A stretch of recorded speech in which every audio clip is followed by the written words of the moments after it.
यह बात बहुत समय पहले की है। अहमदपुर नामक एक गांव हुआ करता था। उस गांव में बहुत सारे किसान भाई थे जो खेती करके अपना जीवन व्यापन करते थे, और जिनके पास खेत नहीं था वह बड़े जमींदारों के खेतों में काम करते थे या फिर बड़े व्यापारी और सेठ के घरों पर काम करते थे। इस गाँव में विक्रम नाम का एक सेठ रहता था जो बहुत ही चालाक और लालची था। वह गाँव के लोगों को पैसे उधार देता था और वक्त पर पैसे न लौटाने पर उनसे 2 गुना ब्याज वसूल करता था। इसी गांव में अमित नाम का एक लड़का रहता था जो बहुत ही गरीब था। उसके पास कोई खेत नहीं था, इसलिए वह सेठ विक्रम के यहाँ पर साफ सफाई और देखभाल का काम किया करता था। अमित बहुत ही सीधा लड़का था। उसके घर में माता पिता और उसकी पत्नी रिया थी।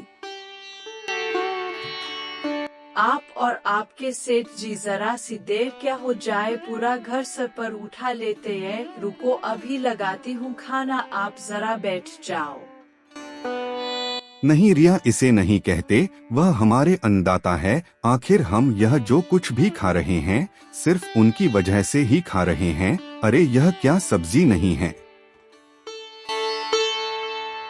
सब्जी कहाँ से आएगी? सब्जी के लिए पैसे चाहिए, और वह कल जो तुम पैसे लाए थे उसमें तो केवल ये चावल नहीं आएगी, तो सब्जी कहाँ से आती है? अजी मैंने आपसे कितनी बार कहा है उस विक्रम सेठ के घर से काम छोड़कर आप कहीं और काम क्यों नहीं ढूंढते? वह विक्रम एक नंबर का लालची इंसान है, इतना सारा काम करवाता है और पैसे के नाम पर क्या देता है? ठेंगा। नहीं रिया, इसे नहीं कहते, वह हमारे अन्नदाता है। आखिर हम यह जो कुछ भी खा रहे हैं सिर्फ उनकी वजह से ही खा रहे हैं। हाँ, उनकी वजह से तो रोज हमारे घर में पूरी पकवान बनते हैं। जाइए अपने सेठ जी के पास जाइए। अमित। क्यों रे अमित, आज फिर से तुझे देर हो गई? साहब जी वहाँ बस 5 मिनट ही देर हुआ। साहब जी मुझे कुछ पैसे उधार चाहिए थे। मैं तुझे दे दूंगा, पर कुछ गिरवी रखने के लिए लाया है ना। बिना कुछ गिरवी रखे मैं उधार बिल्कुल नहीं दूंगा। जी सेठ जी, मैं अपनी पत्नी का या चांदी का कड़ा गिरवी रखने के लिए लाया हूँ। जी सेठ जी, मैं अपनी पत्नी का या चांदी का कड़ा गिरवी रखने के लिए लाया हूँ। हाँ ठीक कह देता हूँ, तनिक रुक। विक्रम चांदी के कड़े को अपने पास गिरवी रखकर उस गरीब व्यक्ति को पैसे दे देता है। अरे मोहन, जरा पता तो कर, आखिर यह गांव के लोगों को क्या हो गया है?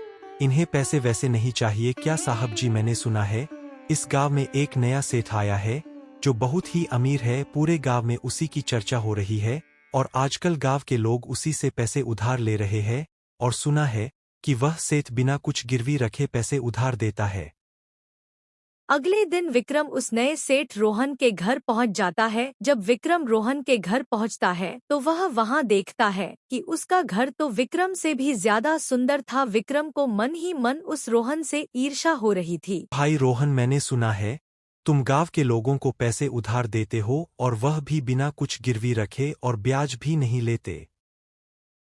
हाँ भाई, अब इन गरीब लोगों से ब्याज लेकर मेरा क्या भला हो जाएगा?